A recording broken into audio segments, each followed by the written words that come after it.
পত্রিকার বিজ্ঞাপনে প্রভাবিত হয়ে যেও না, যেখানে টাকা নিয়ে টেলিপ্যাথি শেখানোর দাবি করা হয়। এসব বাজে কথা। আসল জিনিস এত সোজা নয়। অনুমতি দেন তো দুটো প্রশ্ন করতে পারি? আমি বললাম। তিনি বললেন, বলো।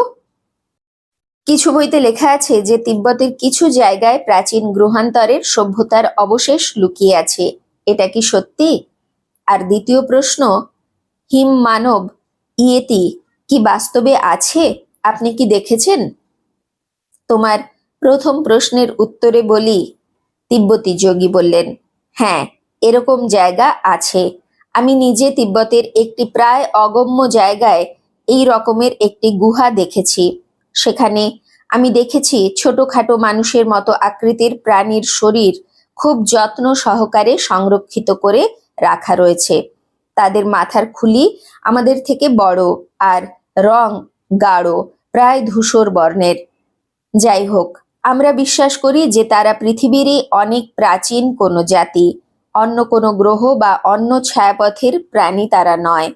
আমাদের শিক্ষকরা বলেন যে একে অপরের প্রতিদ্বন্দ্বী দুটি সভ্যতার যুদ্ধে এই প্রাচীন জাতিটি বিলুপ্ত হয়ে যায়।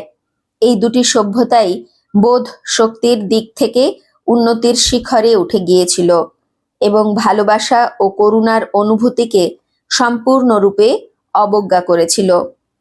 আমাদের বর্তমান সভ্যতা যেভাবে এগিয়ে চলেছে, চিন্তা হয় যে ভবিষ্যতে আমাদের জন্য কি অপেক্ষা করে আছে। এবার ইয়েতির কথায় আসা যাক। হ্যাঁ, ইয়েতি আছে, যদিও ইয়েতি দেখতে পাওয়ার অনেক বিবরণই মিথ্যা হতে পারে। মানাপাস গিরিপথ ছাড়িয়ে বদ্রীনাথ থেকে কৈলাস যাওয়ার পুরনো যে রাস্তা, সেটি এখন প্রায় ব্যবহারই হয় না। সেখানে তিব্বতের দিকে থলিঙ্গ মঠ নামে একটি প্রাচীন বৌদ্ধ মঠ আছে। থলিঙ্গ মঠ থেকে অল্প দূরের গুহাগুলিতে কিছু লামা সম্প্রতি ইয়েতি দেখতে পেয়েছেন। আমি নিজে একজনকে দেখেছিলাম। বাবাজিকে বলো যদি উনি তোমাকে থলিঙ্গ মঠ বা কৈলাসে নিয়ে যেতে পারেন। উনি ওই রাস্তাটা খুব ভালো করে চেনেন। ওখান দিয়ে অনেকবার তিনি গেছেন। হয়তো তুমি ইয়েতিও দেখতে পাবে সেখানে। আমি চেষ্টা করব, আমি বললাম। একটা শেষ প্রশ্ন, আপনি কি লামা? না, তুমি যেভাবে ভাবছো সেভাবে নয়।